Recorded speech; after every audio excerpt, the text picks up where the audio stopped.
जय गुरु। पूर्ववर्ती भिडियो रे आमे माने पुस्तकर परिचिति संबंध शुणी आसतु आज श्री श्री बड़मांकर श्री श्री ठाकुर सहित प्रथम साक्षात एवं विवाह संबंध शुणिबा। बहीटी बंगला 1403 साल पहला फाल्गुन बृहस्पतिवार इंग्राजी 1997 साल 13 फेब्रुआरी रे लेखा आरंभ हैला। मोर लेखा आदर्शर पथे बाहरिबार प्राय 1.5 वर्ष होईगला। मनटा फांका ही थिला। गत किछि मास हैला केवल मन भितरे उंकी मारुछि जे श्री श्री बड़मां को जेपरि देखिछि, जेपरि तांकरी चालीचलन कहिबा करिबा, तांकरी आचरण व्यवहार प्रतिभक्ति इत्यादि से सबु देखि जहा उपलब्धि करिछि ताहा तो वर्तमान पर्यंत मु लेखि पारिलिनी। सेही समय ठारो ही मन मध्यरे केही जेपरि केवल मात्र खोराक देबाकू आरंभ करिला जे किछि लेखिबा दरकार, किंतु टिके मध्य साहस करि पारु नथिली जे आज एही 82 वर्ष बयसरे लेखि पारिबि कि नाही। बेसी समय किछि लेखिबाकू गले आंगुली फुली उठे, एही तो अवस्था। किंतु मनर ताड़नारे आज खाता और कलम धरी बसिली। गत 2 राति धरी जेउ चिंता मते प्रेरणा देइछि ताहा सफल होई चलीछि। मते खूब भल लागुथिला। एहा पूर्वरु एपरि आनंद आउ जेपरि केबे मध्य पाइनी। तेबे श्री श्री बड़मांको संबंधरे लेखिबाको गले तांकरी पितृ परिचय जानिबा दरकार। तांकरी पितांको नाम रामगोपाल भट्टाचार्य। सी शिक्षाव्रती थिले। तांकरी निजस्व घर पावना जिलार गांडादह ग्राम रे, किंतु घरे सी बहुत कम ही रुहंती। पावना सहर रे सपरिवार सह बसवास करंती। माता त्रिनयनी देवी 4टी पुओ झियो को नहीं संसारर सबु किछि संभाली दियंती। सेतेबेले आ शिक्षकता करी केते बाय। एमानंकर प्रथम संतान सरसीबाला देवी। तांको समस्ते डाकंती फटकी। तांकरी देहर रंग स्फटिक परि स्वच्छ थिला। गोटे कथारे समस्ते तांको सुंदरी बोली कहंती। एपरी सुंदरी सहजरे देखिबा हुए ना। तांकरी परि तीक्ष्ण बुद्धिमती झियो खूब कम ही देखा जाती। एही प्रकार धीर स्थिर कर्मठ झियो पाइबा असंभव। खूब छोट बेलू से मामू घरे आई पाखरे रुहंती।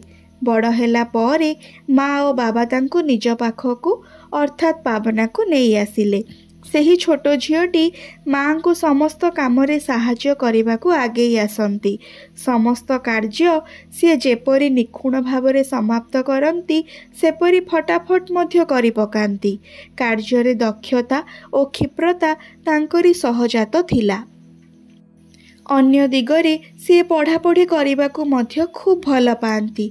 पितांको पाखकू निजे जाई पढ़ापढ़ी करंती। पढ़ापढ़ी करिबार आग्रह मध्य तांकरी कम नुह। बापा झियर मेधाशक्तिर प्राचुर्य देखि अबाक होई जांती। झियर पढ़ारे मनोजोग और एकाग्रता देखि बापांकर झियो को पढ़ाइबार इच्छा प्रबल हैला।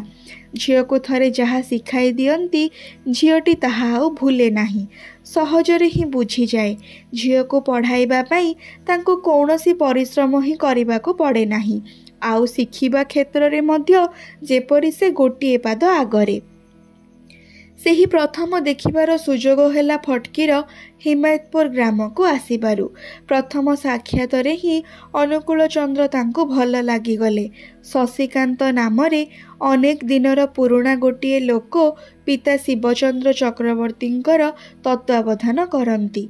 तांको तेल लगाइबा, गाधोइबा पाई पानी, कपड़ा, गामुछा ठीक रखिबा, घर परिष्कार करिबा, हाथ पाद चिपिबा इत्यादि काम से करंती।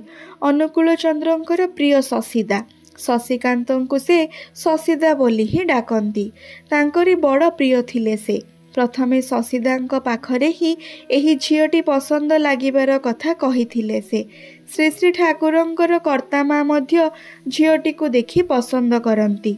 सुलक्षणा झियो तांकरी खूब ही पसंद। एहा परे झियोटी को अनुकूल चंद्र मध्य पसंद करंती बोली से सुनिले। एपटे पिता शिवचंद्र चक्रवर्ती प्रतापपुर निवासी जमीदारंक झियो संगे पुअर विवाह विषय रे कथा पकाइथिले, किंतु एही झियो ठारू रामगोपाल भट्टाचार्यंकर झियो अनेक भल। निज शाशुमाँ मुहरु झियोटीर रूप और गुणर सुख्याति शुणिले। शशिदा मध्य जुक्ति देई झियोटीर श्रेष्ठता प्रमाण करिले। पुणी शशिदा को आदर करी कही माता मनमोहिनी देवी पाखक पठाई माँकर सम्मति आदाय करि नेइथिले। पिता शिवचंद्र चक्रवर्ती मध्य सबु व्यापारटा बुझिले। मने मने विवेचना करी देखिले जहाँ पाई पुअर विवाहर व्यवस्था करिछंती सिए ही पुअर मनलाखी पात्री। ता संगरे ही पुअर विवाहर व्यवस्था करिबा कर्तव्य। शाशुमाँ पाखरु आगरु ही जानिछंती जे एही सुलक्षणा विदुषी झियोटी को गृहबधू करिबा ही श्रेय। शुणी कर्तांकर खूब ही पसंद हैला।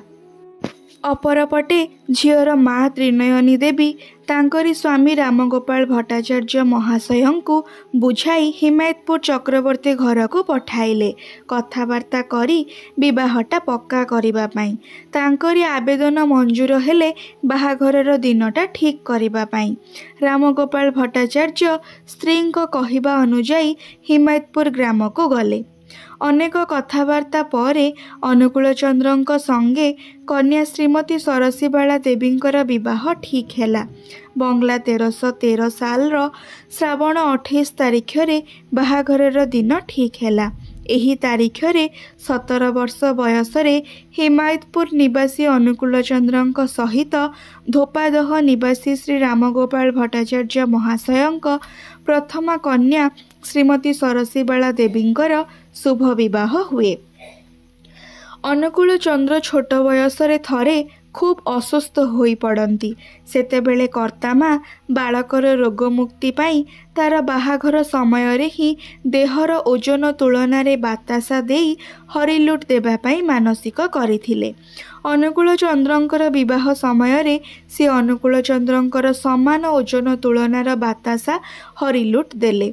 गीतवाद्य प्रभृति आमद प्रमोद और धूमधाम सहित नातीर विवाह कराइथिले।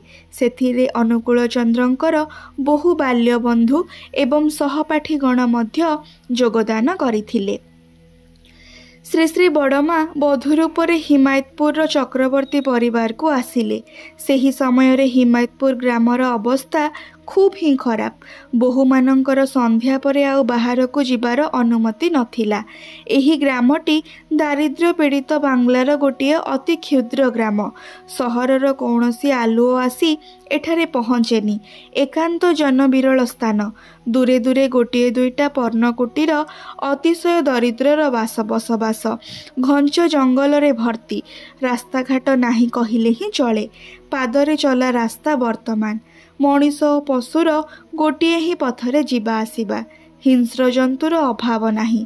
संध्या आसिले ही सेमानंक जीवा आसिबा आरंभ फलरे सुखिला पत्रर मड़मड़ शब्द भासी उठे। दरिद्र ग्रामवासी समस्तंकर ही चाल घरे बसबास। एही प्रकार गोटे दरिद्र पर्णकुटीर रे ही श्री श्री बड़मांकर लक्ष्मी रूपरे प्रवेश।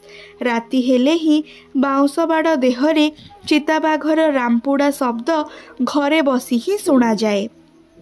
मिटी मिटी किरोसिनी तेलर डुबी जलाई घरर बाहर को बाहरिबाकू हुए। रोसई घर को जीवाकू हेले डिबी जलाई बारंडा देई रोसई घर को जीवाकू हुए।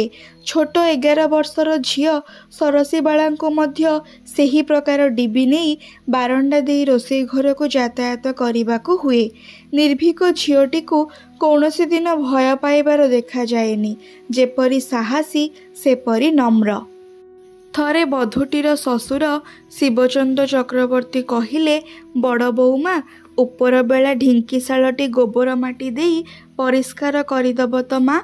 छोट झियोटीर सारा दिन तो दूरर कथा, रातिरे टिके निद परे हठात निद भांगिबा परे ससुर महाशयंक कथा तांकरी मने पड़ीगला। सेतेबेले ही कपड़ा सजाड़ी नहीं गोबर माटी जल धरी डिबी हाथ में धरी बधूटी ढिंकीशाल उपस्थित हेले। घरर अगणार बाहरे नड़िया गछर पत्र, ताल पत्र, खजुरी पत्र देई घेरी रही थाए किछि जागा। ସେଠାରେ ହିଁ ଗାଈ ବାଛୁରୀ ରୁହନ୍ତି। ଚତୁର୍ଦିଗ ଅନ୍ଧକାର। ଗଭୀର ରାତିରେ ନାନା ପ୍ରକାର ଶବ୍ଦ। ନିର୍ଭୀକ ବୋହୂଟି ଗୋବର ମାଟି ଦେଇ ଜଳ ଛାଟି ସୁନ୍ଦର କରି ଜାଗାଟା ପରିଷ୍କାର କରି ରଖି ଆସିଲେ। ଭୟର ଲେଶ ମାତ୍ର ନାହିଁ। ଅଥଚ ଏହି ରାତ୍ରିର ଅନ୍ଧକାରରେ ବାଘମାନେ ବୁଲାବୁଲି କରନ୍ତି ସେମାନଙ୍କର ହିଁ ଘର ଚତୁଃପାର୍ଶ୍ୱରେ। ଜାଣି ମଧ୍ୟ ଭୟଶୂନ୍ୟ ମନରେ ସିଏ ରାତିରେ ବାହାରର ଢିଙ୍କିଶାଳଟି ପରିଷ୍କାର କରିଥିଲେ। ଶ୍ରୀ ଶ୍ରୀ ବଡ଼ମା ଶକ୍ତି ସ୍ୱରୂପିଣୀ ମା। ଆଜି ପାଇଁ ଏତିକି। ପରବର୍ତ୍ତୀ ଭିଡ଼ିଓରେ ଶ୍ରୀ ଶ୍ରୀ ବଡ଼ମାଙ୍କ ପାରିବାରିକ ଜୀବନର କିଛି ରୋଚକ ଘଟଣାବଳୀ ସମ୍ବନ୍ଧରେ ଶୁଣିବା। ଜୟ ଗୁରୁ।